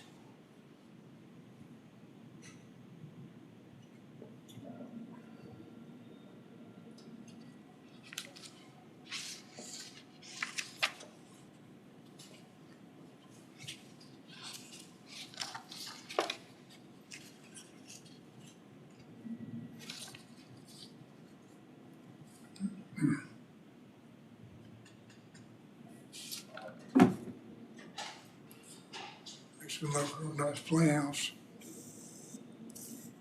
Yeah, there's a little pond there on the property. It's a nice little quiet area. I'd make a motion to approve. Is none of the notified neighbors provided, I was just trying to see if any of the notified neighbors provided any comments or concerns. No, there were no, no comments. And also no protest petitions filed for this particular case. And how many of these do we have in Marion County now? Short-term rentals? I can get back with you about that answer.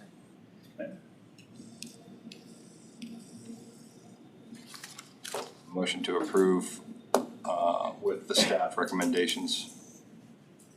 Second, Motion and a second. Any other discussion? All those in favor? aye. Aye. 5-0. Okay, there's a resolution. Make a motion to approve resolution number 2025-13.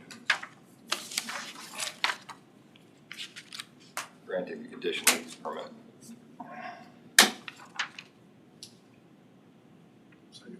Second by Kent. Any other discussion? All those in favor? Aye. 5-0. You didn't print it? Okay, I can go get it. I have one. You have one?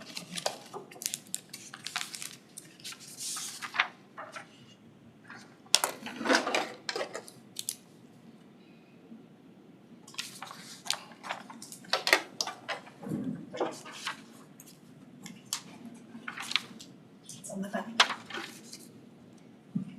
Throw me for a loop there. I tried to make them fit on one page as much as possible. It just wasn't happening with this one.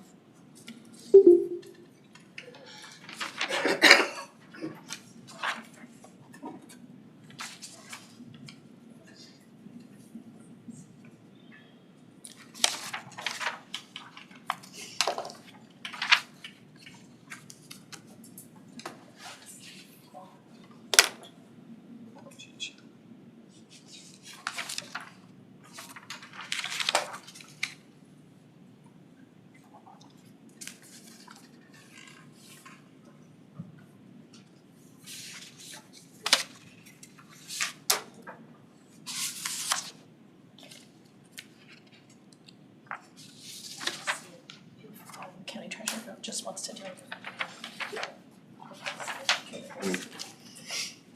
Yeah, county commissioner, or county treasurer comes in a different day. For their budget. Okay, I'll go check and see if that'll work. You know, get out on the weeds, so. Yeah. Sure.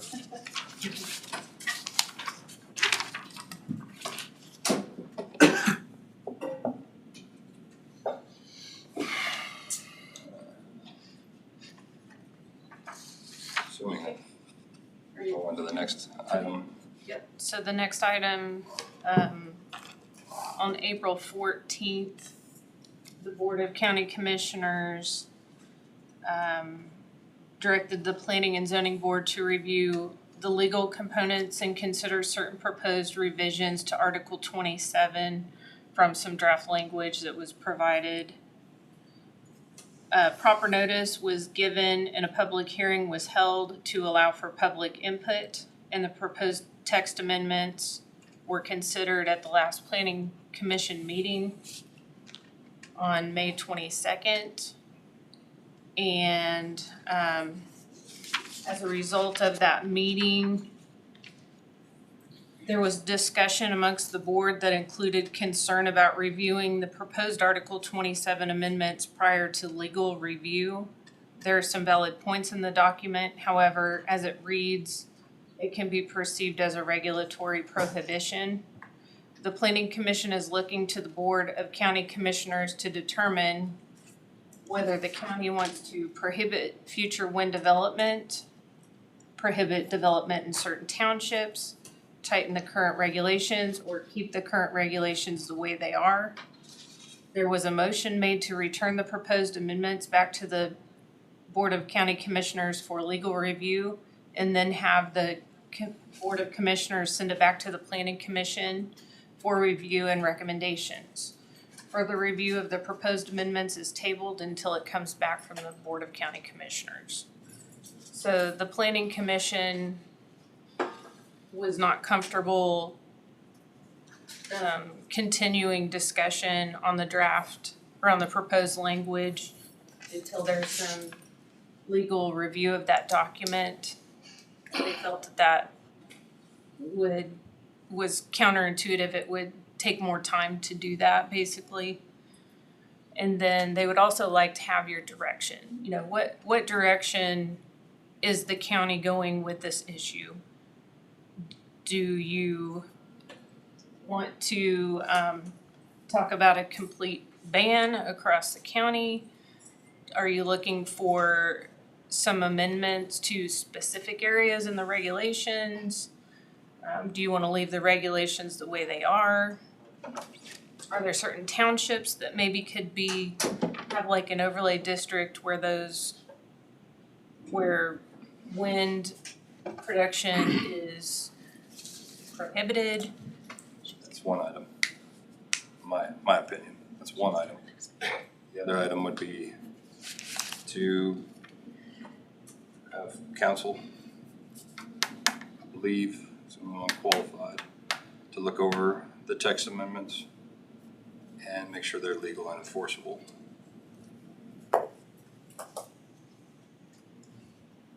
I've had an attorney look at them and he says there's nothing illegal in there, so.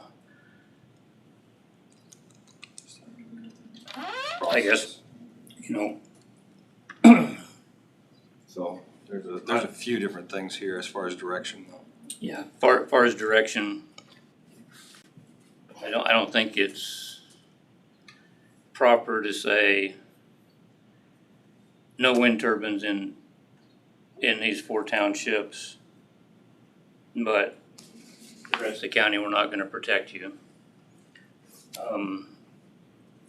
You know, the original Article 27, the purpose and intent was to facilitate wind, not to protect Marion County. I think your job, Sharon, is to protect Marion County, not to facilitate wind. You know,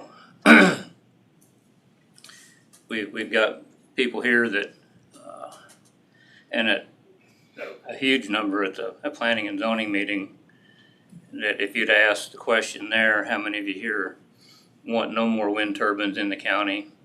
The majority of them would have held their hand up. You know, I've been accused of my personal vendetta. The wind companies last week cussed me for disrupting what they've spent 15 years getting in place. I don't feel the wind companies have a right in this county to set the regulations that they have to abide by. And I've spent a lot of time, and a lot of people have spent a lot of time looking back at the process since 2011. And the wind companies have been instrumental in establishing the zoning regulations that we have. And I think it's time that the people of Marion County elected me in my district to put forth their concerns. Everything in here, everything I brought up in here has been, nothing's new. It's been brought up since 2011. All this stuff has come up in the past. All this stuff has been ignored by this county, in my opinion. You know, we had, at that meeting, I recall Rex Savage making a statement that, you know, I've got a wind turbine 3/4 of a mile from my house, and I'm happy with it. Well, then I think any landowner should have the right to have a wind turbine 3/4 of a mile from his house. This is only a half a mile. So personally, I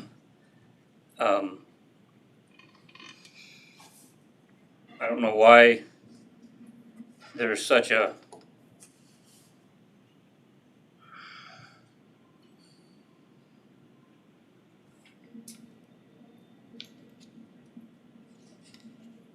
sense in this county that nobody wants to look at what's right for the people of Marion County versus what's right for the wind companies.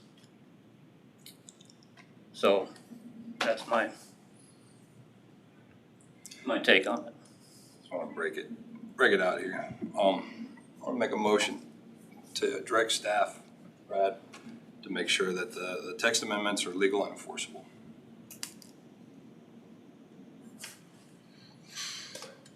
I'll second that. What do you mean by text amendment? So The everything that was proposed text brought amendments? to them that they brought back, That to they make brought sure back that to us. they don't want to go through them until somebody reviews them to make sure that they're legal. The setbacks, I mean, All the stuff that was presented, they want to make sure before they discuss it, it's legal and enforceable. Because if it's not legal and enforceable, it needs to be eliminated before they start talking about it. I think the big thing is setbacks. Well, I think isn't it all they were asking for was the Right. ability to have it reviewed for legal before they spend a lot of time on it. Is that right? This whole document in general, the red line version that was provided for the planning commission to review, I think that they feel uncomfortable reviewing it prior to legal review because they're not a legal Right. board, they're a land use board, so if They're they're, talking about making sure before they took up the discussion. I's are dotted and That T's are crossed. the items that they aren't legal or enforceable would be removed before they start talking about it, If there are any. if there are any. We're getting the cart before the horse, so. Now, Maybe we need to find out, are we in favor of a total ban for the county, a total ban for certain townships? Maybe we need to know that from the commission before we put more onus onto the planning and zoning commission. right now we're not. honestly, Right now we're not. We're putting it on Brad. yeah, and there are two parts to this, yes. They would like to have legal review of the document before they proceed with looking through it. And then also just more direction. I mean, at one point in the comprehensive plan, wind was allowable, it was acceptable. That has since possibly changed, so they're just looking to your board to make these decisions and decide, is it time to make a change? What do we need to do here? The planning commission is a land use board, and it's their job to basically follow your direction. So they need that direction from your board from the top down. So this, Dave said it the best before, with the enterprise guy, that the commission can change, right? Absolutely. So if you just go put a total ban on something, one election that throws it, It can be, it's like an executive order up in Washington, and its pendulum swings one way, it swings the other way. So you've gotta have your policies in place, regardless. It doesn't mean you can't have a policy that says, or if you go through the comprehensive planning process, you can't, there's nothing that says that you can't set a policy against any further. Right. And that's fine, but it needs to be the public that makes that decision and have their input. One of the commission members at the meeting said, well, I've had 25 people that I don't even know call me, and every one of them's against wind. We had 40-some people there, and I think 80% of them were against wind. And they need to be heard. These individuals have, they live it. I mean, if you look at Sunflower, I think 7 of the people that have wind leases actually live within the footprint out of the 38 landowners. 15 of them don't even live in the county. Back. Yeah. Got a motion on the floor, a second, for the text amendment to be checked out to be legal enforceable. All those in favor? Aye. 4-1. Right. Item 2, I would like to direct planning and zoning to provide us with a population density map of a cutoff of 200 population or more for a ban in those townships. Okay, sorry. population of the township, 200. 200 or more. That's about a halfway point throughout the county. They did a population density before. And you've got that data. So now we just need a rendering of the county and what that would look like. So Okay, so for each township, Per township, you basically. want to know which ones have 200 or more. You'd like the number per capita of each township. I think I have that. What I need to know is based on the population density that was built, is there acceptable barrier around those townships? Some townships are more populated than others. I don't expect it to be a sharp line around every township. I'm looking for more of make sure we're encompassing more than just the township, 200 or more, if there's lots of people that just live 1 mile off the township. Can You know what I mean? Can I make a suggestion? I can get that information to you and bring it back to your board. And then maybe you can take a look at that and see what you want to do with that information. And then if Yes. there's a direction Okay. for me to take it to the board, Okay. then maybe that would be the best way to handle that. Is that countywide? Countywide. And it would only be a ban on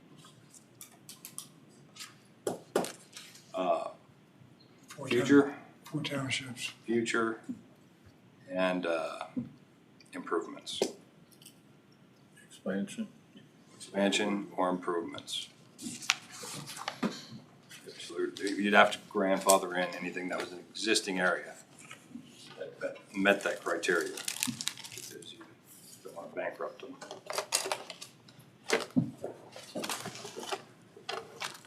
And I'm fine with them maintaining the systems as they have them, you know, through the life of that project. So I will withdraw my motion just based on what Sharon said, but that is a direction that I would like to see. Is there a direction? Can I get a consensus? I'm in favor of that. I'd like to see what the map of two, I've got that at home, I don't. Okay, so she's gonna bring us the information and we're gonna have a little drawing party. Okay. Bring our crayons. Yes. Paint by numbers, literally. 200 or more. Works for me.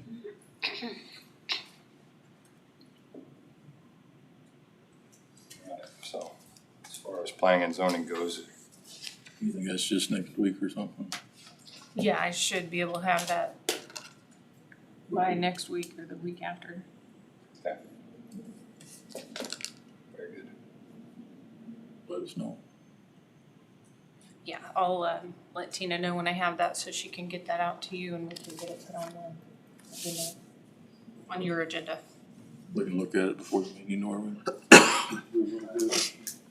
Yeah, I'll send it out in your packet when I have it. I got one more item. Pass it around.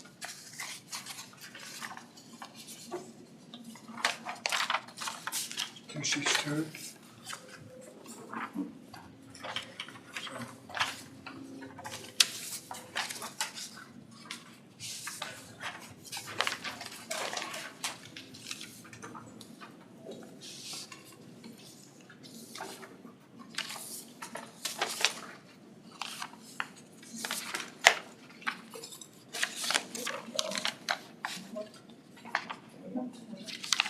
Yeah, sure.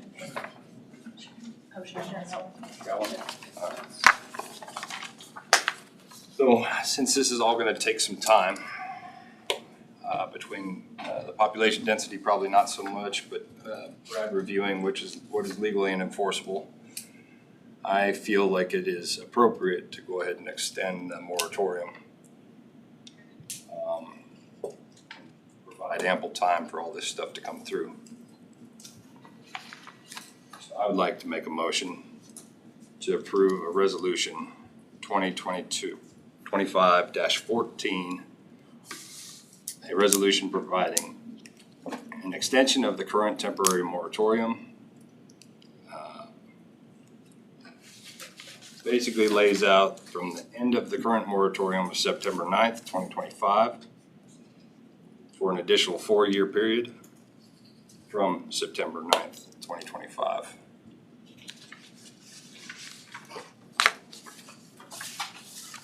It will remain in effect until September 9th, 2029.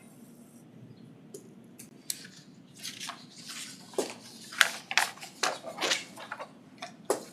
I'll second that motion. Clark, second. Any discussion? All those in favor? Aye. All those opposed? Nay, Nay. 3-2. since you see it direct to the county.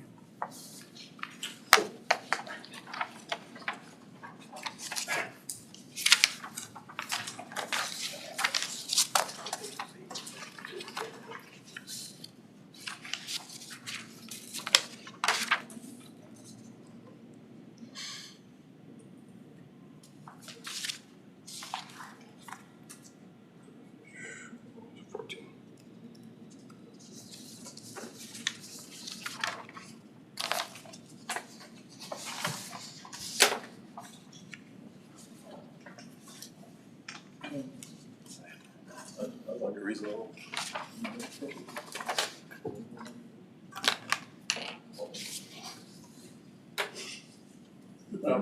Just like the discussion when the initial moratorium was established. If we get this resolved in 9 months, we can rescind this resolution. You know, once we get it resolved, I believe we need to take our time and do it right and make sure that we're protecting Marion County. Everything we've asked for, and it's just probably our lack of direction, clear direction, is causing this thing to be slow. I'd just like it to be resolved within a couple of years and not drag it out this long, is all I'm opposed to. I just want If there's any opposal to it. I'd rather have it right before we pull it. Yep. Right for what this majority of this room wants. And we do have some And the counties land. that have bans for portions of the county and not for others. So I don't want, so these are all different pieces. Well, let's hope it doesn't take 4 years to get this resolved. Just 1 minute.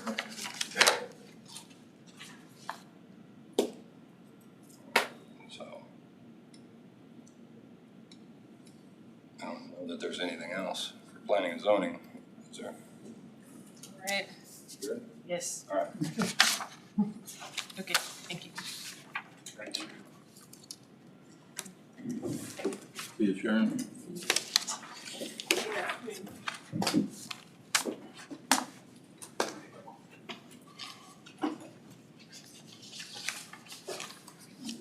Tina's gonna come next week instead. Dan said it was okay. She has something she wants to revise in. All right. Who's executive are we doing first? Let's do the hiring. Okay, that is on the agenda. And the candidate, there's a candidate here for that. I don't know if you wanna talk before that or just with the candidate. Everybody comfortable with the candidate? I am. Any reason, any hesitation? Because I'll go the other way.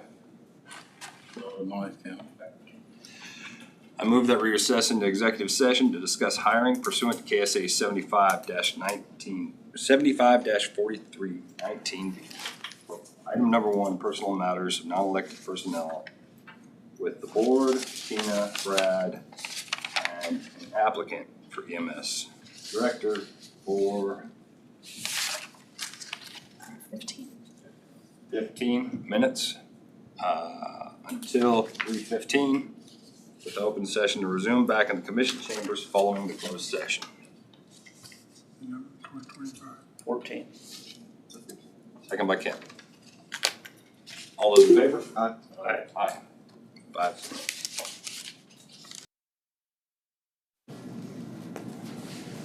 Okay. Okay. All right, out of executive session, no decisions made. I move that we recess into executive session to discuss hiring pursuant to KSA 75-4319B.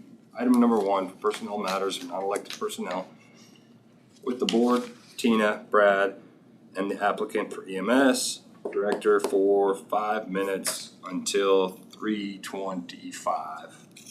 With open session to resume back in commission chambers following the closed session. Motion second by Ken. All those in favor? Aye. 5-0.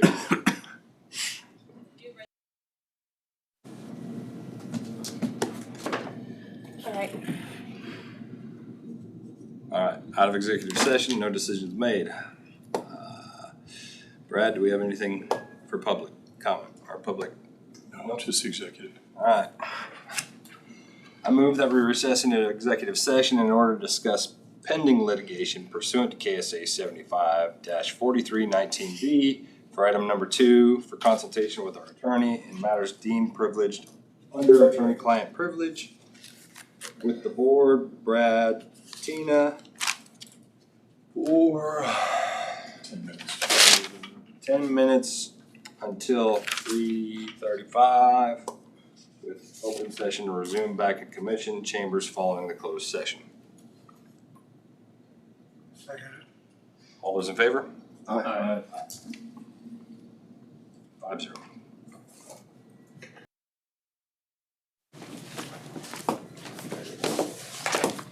Out of executive session, no decisions made. Commission comments? Quite an eventful day. Motion to adjourn. On the 23rd, I have got to be at Paul Bear in Topeka, which I think is 2 weeks from today.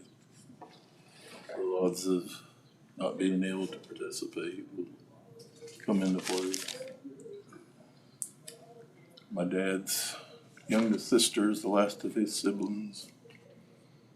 We're getting a pretty good family affair. My sister to come here from Florida, so I'll be pretty much tied up that whole day.